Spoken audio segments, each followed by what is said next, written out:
Bonjour à tous, on continue Masechet Nedarim, Daf Memtet, et on commence le nouveau Perek, Perek Shishi, Hanoder Minamevushal. Ce Perek va parler de la connotation de certains mots que certains mots ont pour comprendre qu'est-ce qui est interdit lorsque je vais utiliser ces mots en particulier. Alors il faut savoir un principe général au sujet des Nedarim, c'est que Benedarim, Halach Achar Lashon Bne Adam. Les définitions des mots vont être en fonction du pays où on se trouve, de la langue qu'on utilise, ce que le mot veut dire en fonction du contexte. Donc là, on parle du contexte de la Gemara. Anoder mina mevushal, mutar betsali ou beshalou. Quelqu'un qui ferait un éder de ne pas manger quelque chose qui est mevushal. Mevushal, c'est cuit, bouilli à l'eau. Il peut manger ce qui est tsali, ce qui est grillé. Et ce qui est chalouk, chalouk c'est quelque chose, explique Loran, qui est cuit et pas totalement cuit et pas cuit. Donc s'il dit mevushal, c'est uniquement quelque chose qui est bouilli et cuit complètement, pas quelque chose qui serait grillé ou qui serait chalouk. S'il a dit amar konem tafshil, shanitoem, s'il a interdit tous les tafshil, tous les plats cuisinés, asur bemaase kederarach, ou mutar be'ava, ou mutar bebutsa turmuta, ou bidlaat aremutsa. S'il a utilisé le terme de tafshil, il a voulu s'interdire tafshil. La Gemara va expliquer que tafshil, c'est quelque chose qui se mange avec du pain, un plat cuisiné qui se mange avec du pain. C'est pour ça qu'il sera interdit bema segdera rach. Par contre, mutar be'ava segdera, c'est une espèce de plat cuisiné un peu comme un chulent. C'est des céréales qui sont cuisinées. Et il y a deux types de maasegdera. Il y a Kedera, c'est dans une casserole, ce qui est cuit dans une casserole. Des céréales qui sont cuites dans une casserole. Il y en a qui sont plus liquides, ce qu'on va appeler rach. Il y en a qui sont plus épais, avé. Alors ceux qui sont liquides, ils se mangent avec du pain, mais ceux qui sont épais, ça ne se mange pas avec du pain. Asou bema segdera rach, il a interdit dans ces plats qui sont cuisinés, qui sont liquides, qui sont plus liquides, ou mutar be'avé. Par contre, il est permis dans ce qui est épais, parce que ça ne se mange pas avec du pain. Ou mutar be'betzato ou muta, ou bedla'at armutza, il est permis de manger un œuf tourmouta, c'est un œuf qu'on a cuisiné d'une telle façon qu'il devient tout petit et qu'on l'avale sans le manger, donc ça se mange tout seul sans pain. Ou bidlaat aremutza, la courge, et dans la courge aremutza. Ça c'est le deuxième point. Donc on a vu mevushal, on a vu tafshil. Maintenant on voit hanoder mimaase gdara, en asur ela mimaase ratarta. Quelqu'un qui ferait le neder de ne pas manger de maase gdara, il est interdit que de manger du maase gdara ratarta qui est bouillant, qui est cuit d'une façon très forte, à feu intense. Amar konem ayored likdera shenitoem aso bechol amit bashtin begdera. S'il a dit c'est interdit tout ce qui va aller dans une casserole, alors il est interdit de tout ce qui rentre dans une casserole, tout ce qui est cuisiné dans une casserole. Tanya.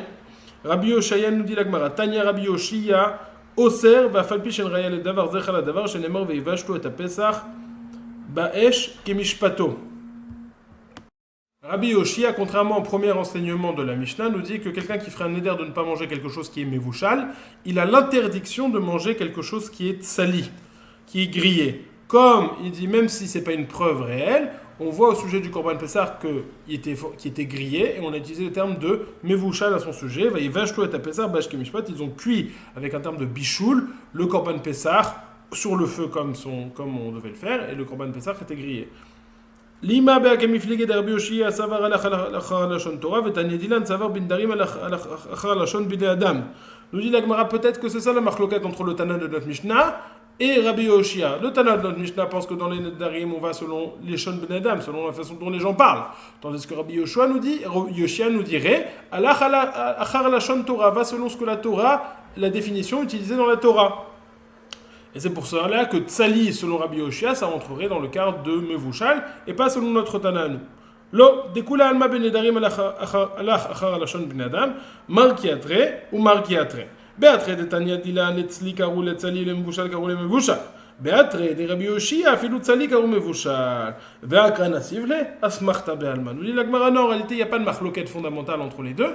Tout le monde est d'accord que bindarim alach achar alashon binadam, on va selon la définition que les gens donnent au mot, pas selon ce qui est écrit dans la Torah. Et pourquoi est-ce qu'ils sont en désaccord? Ça dépend. Lui où il habitait, on habitait là où le Tana de notre Mishnah habitait. Tsali c'était Tsali, Mevushal c'était Mevushal. C'est pour ça que lorsqu'il a dit Mevushal, ça n'inclut pas ce qui est Tsali, ça n'inclut pas ce qui est grillé.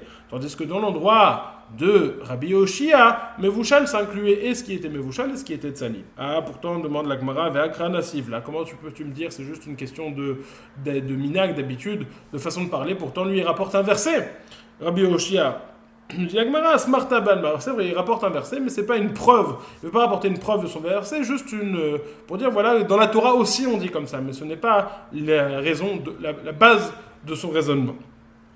Nous dit l'Agmara, Konem Tafshil, Tafshil Shenitoem Aso Bemasek Derarach, Umutar Be'ava, Umutar Bebetzat Umita, Ubedlaat Aremutza.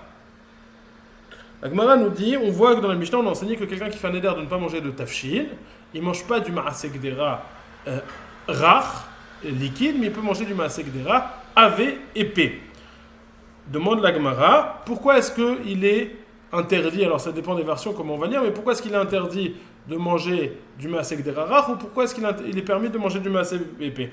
Ve'ami tafshil nadar, il est en tafshil, ma'asek dera, ça s'appelle un tafshil, donc combien même il serait rare, combien même il serait épais, combien même il serait liquide, combien même il ne le serait pas, ça devrait être interdit. Amarabaye haïtana kol midé de mitachel berifta tafshil karoulé. Le Tana de Mishnah, toute chose qui se mange avec du pain, il appelle ça tafshil. Ve'atania, comme on voit dans une braïta, anodamina tafshil aso bechol mine ma'achal. Anodamina tafshil aso bechol mine tafshil, vaso betzli ou bechaluk ou bemevushal, vaso betriot rakot. Sha'cholin ochelin bahen pitan.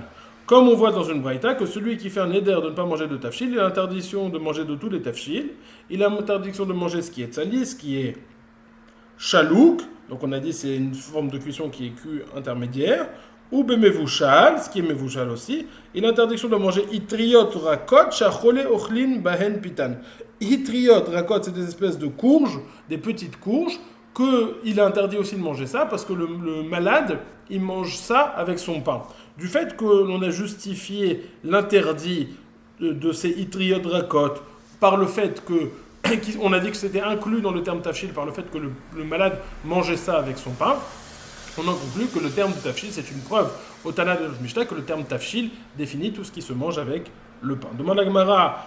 Sur un détail, on voit que les courges, c'est bon pour le malade. Ah bon? Est-ce que les courges, manger des petites courges ou des citrouilles, c'est bon pour le malade? Lorsque Rabbi Yirmiyah était malade, lorsque Rabbi Yirmiyah était donc malade, est venu un médecin pour le guérir, il a vu qu'il était posé à côté de lui une courge qui était posée dans sa maison. Il est parti de la maison. Amar malach mota Itle, les din bebeite vana iou le asa yete, il dit il y a cette course, il y a le malach hamavet, il y a l'ange de la mort qui est dans cette maison, et moi je vais venir le guérir, ça sert à rien. C'est-à-dire que tant qu'il mange ça, il va être malade.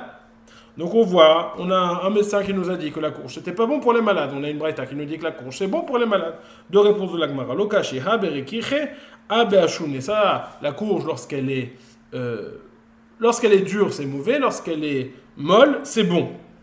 Lorsqu'elle est tendre, c'est bon pour le malade. Rava Barula Amar ha bekra goufé ha begave dekra. Rava Barula nous dit, ça c'est l'intérieur de la courge est bon, l'extérieur, la partie extérieure est mauvaise pour le malade. Amar Rav Yehuda, car Rav Yehuda nous enseigne, lulav dekra besilka, lulav dechitna bekutra, bedavarze asur leomro bifne amarat. Toutes choses sont bonnes.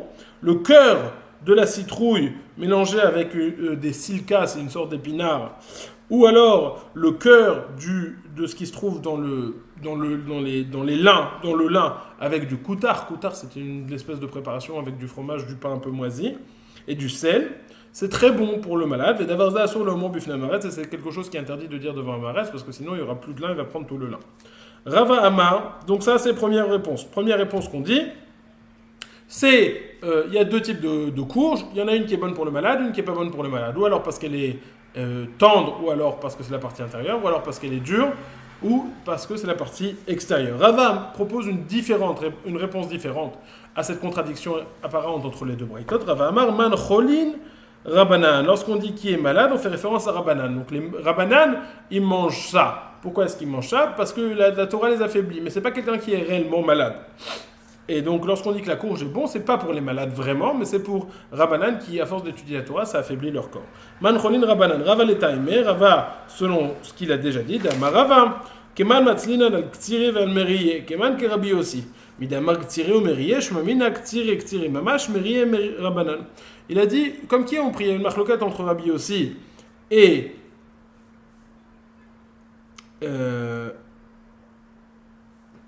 entre Rabbi Yossi et Rabbanan, est-ce qu'on doit faire la bracha pour les malades tous les jours ou seulement une fois par an? Rabbi Yossi, il dit, on fait tous les jours. Lui, il dit que selon qui va cette opinion compris pour les kétirés, pour les malades et pour les mériés, pour ceux qui sont faibles? Selon qui cette opinion compris pour eux tout le temps, tous les jours? C'est selon le Rabbi Yossi. Mais on voit de son expression qu'il a utilisé le terme de... Il a utilisé les malades et les faibles. Les malades, ktiré mamash, les malades, c'est les vrais malades. Mériés font référence au Rabbanan. Nous dit la Gemara, dans la Mishnah, on a dit, étant donné qu'il a utilisé le terme de tafshil, il a fait référence uniquement à ce qui se mange avec du pain. C'est pour ça qu'il sera permis de manger une daïsa, maasegdera, une espèce de daïsa liquide, mais pas une daïsa épaisse, parce que ça se mange pas avec le pain. Nous dit la Gemara, matitin de loke bavlaï. Notre Mishnah ne pense pas comme les bavlaïm, parce que les bavlaïm, même si c'était épais, ils mangeaient ça avec du pain. Damar, abzera, bavlaï, tipcho, edach, les lachma, belachma. Les Babyloniens sont idiots parce qu'ils mangent du pain avec du pain. Ils mangent du pain avec un plat de céréales, un sandwich au couscous par exemple. Amara, c'est pas exactement le contexte, mais c'est l'idée. Amara frisda de mashi lehon lehalin nagdane de utsal hadin daisa. Eichan maale le michla de chite belachma de chite. Eichan maale le michla de chite belachma de chite ou de seare belachma de seare. Odilma de chite beseare ou de seare de chite. Rab Chizda a dit si quelqu'un pouvait leur demander à ceux qui faisaient très attention dans ces vidéos sales, comment est-ce qu'ils faisaient exactement, quel était le mieux? Est-ce qu'ils mangeaient du pain de blé dans une daïsa de blé et du pain d'orge dans une daïsa d'orge, ou alors quand même ils changeaient les goûts un petit peu et du pain de blé dans une daïsa d'orge et du pain d'orge avec une daïsa de blé? Rava achle bechassise. Rava il mangeait ça avec une chassis, c'est avec de la farine de blé torréfié. Du blé qui était torréfié, qui était clayote. Ils mangeaient ça comme cela. Rabba baravuna ashkechel ravuna de kachil daïsa be'etzbate. Amarle amay kachil marbeyade. Rabba baravuna, il a vu Ravuna, il a trouvé Ravuna qui est en train de manger la daïsa avec les doigts. Il lui a dit, pourquoi est-ce que tu manges avec les doigts? Amarle achi amarav daïsa be'etzbate basim bechol dechen betartin bechol dechen il dit manger la daïsa avec un doigt, c'est très agréable, c'est très bon, c'est doux. L'école de Chen Bedartin, il y a plus forte raison avec 2 doigts, et a plus forte raison avec 3 doigts. Omarle Rav Lechia Brerapria a dit à son fils. Vechen Amarle Ravuna le Rabba Bere. Ainsi a dit Ravuna à Rabba, son fils. Mais amnin lecha le Meichal daïsa ad parsa. Le Meichal bisra de Toura atlata parsin. Si on t'invite pour manger de la daïsa, tu peux aller jusqu'à une parsa. Par contre, si on t'invite à manger de la viande de bœuf, de la viande de taureau, tu peux aller jusqu'à 3 parsaot, beaucoup plus loin, le triple. Amarle Rav Lechiabre, pardon, c'est Rav Lechiabre. Rav a dit aussi avant, c'est Rav qui a dit à Chia son fils. Là aussi, c'est Rav qui dit à son fils Chia. Vechen Amarle Ravuna le Rababre. Kol midam lotiflot kame rabana rabcha le bar min krav et daïsa shen domine le ptilta shelever vefilu kame shvo malka plot. Toute chose ne crache pas devant ton maître, à l'exception du crachat qui s'est créé par le fait que tu as mis de la courge et de la daïsa dans... tu as mangé de la courge et de la daïsa et de cela, tu as eu un crachat qui s'est créé dans ta bouche, ça tu dois le cracher, même devant ton rave, même devant Shvur Malka, même devant le roi de Perse, car ça ressemble à une ptila, à une mèche de plomb qu'on met dans ton corps. Il y en a qui disent que ça ne fait pas référence à un roc, à un glaire, à un crachat, mais ça fait référence si tu mets de la courge qui est brûlante ou de la c'est quoi le deuxième élément? Ou de la daïsa qui est brûlante, étant donné que ça conserve la chaleur, tu dois le recracher tout de suite, sinon ça va être brûlant comme la mèche de plomb qui est brûlante. Rabbi Yossi et Rabbi Yehuda, Chadachil daïsa be'etzbate ve Chadachil be'utza. Rabbi Yossi et Rabbi Yehuda, ils étaient les deux en train de manger. Il y en a un qui mangeait avec le doigt. Et il y en a un qui mangeait avec une espèce d'écorce en bois.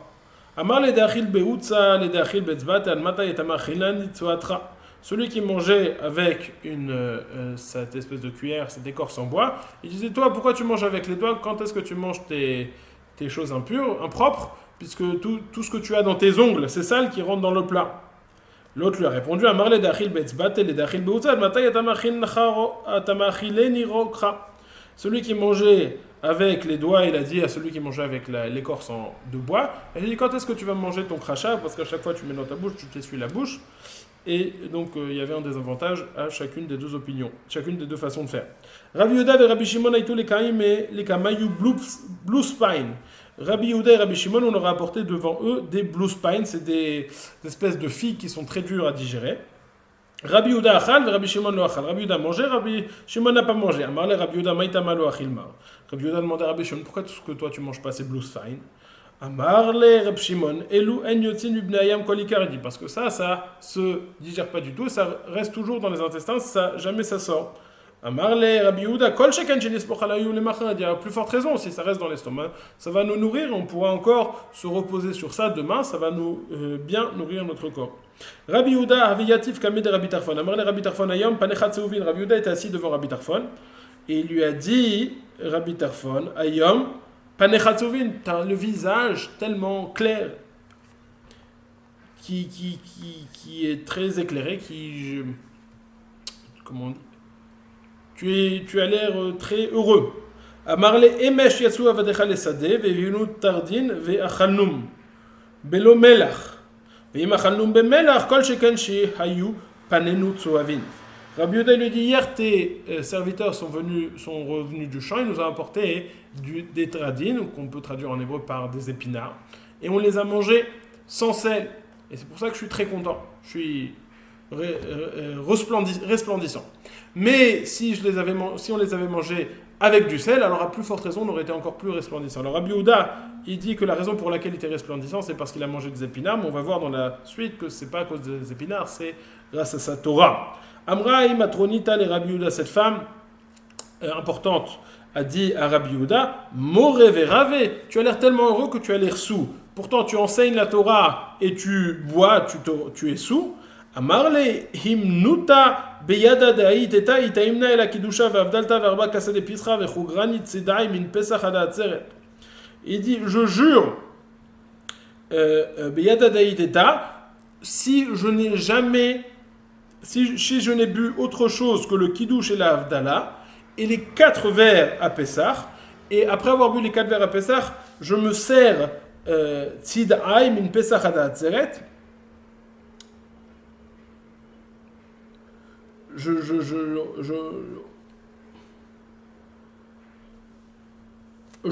me serre la tête parce que ça me fait très mal d'avoir bu tellement de vin. Donc moi, je ne suis pas quelqu'un qui boit et qui me rend saoul, je ne bois pas du tout de vin. Ah, pourquoi j'ai l'air tellement heureux? Et là, Chochma Tadam Teir Panav, la Chochma de l'homme va éclairer son visage. Amar Leaout Douki le Rabbi Yehuda. Le Sotseduki a dit à Rabbi Yehuda, Panecha Domim Ok Ikemalvei Ribit. T'as l'air tellement heureux, tellement joyeux, tellement riche, que tu fais une de ces deux occupations qui te procurent beaucoup d'argent. Ou alors, t'es malvé péribite, tu prêtes à intérêt. Ou alors, tu élèves des cochons. Amarle Yehuda itarvayu asirin. Il dit, chez nous les juifs, les deux sont interdits. Et là, Esrim verba beita kisi itlemin beita ben midrasha vechol shav veshan nichnas lekol echad vechad. Il dit, j'ai 24 toilettes de ma maison jusqu'au Bet HaKnesset, jusqu'au Bet HaMidrash, jusqu'à la maison d'études, et Shkol Shah Vesha, chaque moment, je rentre aux toilettes. C'est pour ça que je suis tellement bien. Rabbi Yehuda Kadazil et Bet Midrash Shakil Gulfad Kadfe, Amagdolam Melacha Shemechabedet et Baalea. Rabbi Yehuda, quand il allait au Bet HaMidrash, il prenait Gulfa, c'est un cancan, c'est-à-dire une espèce de cruche sur laquelle, en la retournant, il pouvait s'asseoir dessus. Mais ce n'était pas très honorifique de porter ça. Mais il le portait quand même. Il a dit que grand est le travail qui honore celui qui le fait, puisque après il va pouvoir s'asseoir dessus et pas s'asseoir par terre. La même histoire avec Rabbi Shimon. Rabbi Shimon, Shakil Tzana al-Kadfe, Rabbi Shimon, il prenait un panier sur ses épaules et il disait aussi Gdola Melacha Shemechabedet et Balea, puisqu'elle allait pouvoir au Bet HaMidrash s'asseoir dessus et pas s'asseoir par terre. Dvitu de Rabbi Yehuda Nafak Nakat Amra Avda Glima de Hutavi. La femme de Rabbi Yehuda, elle est sortie, elle a pris de la laine, elle a fait un beau manteau. Un manteau très important. Kadnafak le shuka mirsebe, ve kadnafik Rabbi Yehuda litzlu yave mirse ou matzle. Quand elle allait au marché, elle l'utilisait pour s'habiller, pour se couvrir. Et quand Rabbi Yehuda, il allait prier, c'est lui qui prenait ce manteau. Mais quand Mirseibé avait Mevarer Baruch Shatani Meil, quand il se couvrait avec, il faisait la bracha Baruch Shatani Meil, même si le Meil c'est encore plus rachouv qu'une glima, mais à ses yeux c'était important comme un Meil, comme un beau manteau, encore plus rachouv. Zimna Chada, donc il faisait la bracha, Baruch Hashem, Baruch qui m'a habillé avec ce Meil. Zimna Chada Gaza Rabban Shimon ben Gamliel Ta'anita. Une fois, Rabban Shimon ben Gamliel, il a dit qu'il fallait faire un ta'anit, un jeûne. Rabbi Yehuda lo atalebe ta'anita. Rabbi Yehuda, il n'est pas venu au ta'anit, à la maison, à ce rassemblement. Amrin les lo itle kisuya, ils ont dit à Rabban Shimon Gamliel, tu sais pourquoi Rabbi Yehuda ne vient pas? Parce qu'il n'a pas de quoi se couvrir. Shadar le glima velo kabil, il lui a envoyé, du coup Rabban Shimon Gamliel il a envoyé à Rabbi Yehuda un manteau, et Rabbi Yehuda il n'a pas reçu. Dalet sifta ve amarle le shluche chazem ayika. Mihu loni khalidi itanu beyadin alma. Il a soulevé la natte sur laquelle il était assis. Il y a eu un miracle. Il y avait eu plein d'or. Qui il a vu qu'il y avait plein d'or sous sa natte. Il a dit regarde tout ce que j'ai pas besoin du manteau des autres, du manteau. Par contre, malgré tout ce que j'ai, je ne veux profiter de ce monde. Voilà, on a fini Baruch Hashem le daf même tête. Passez une excellente journée. On a vu différents dinim, différents léchonotes, à quoi cela correspond, et en fonction des habitudes et des différents pays, cela va varier, cela va changer. Bonne journée!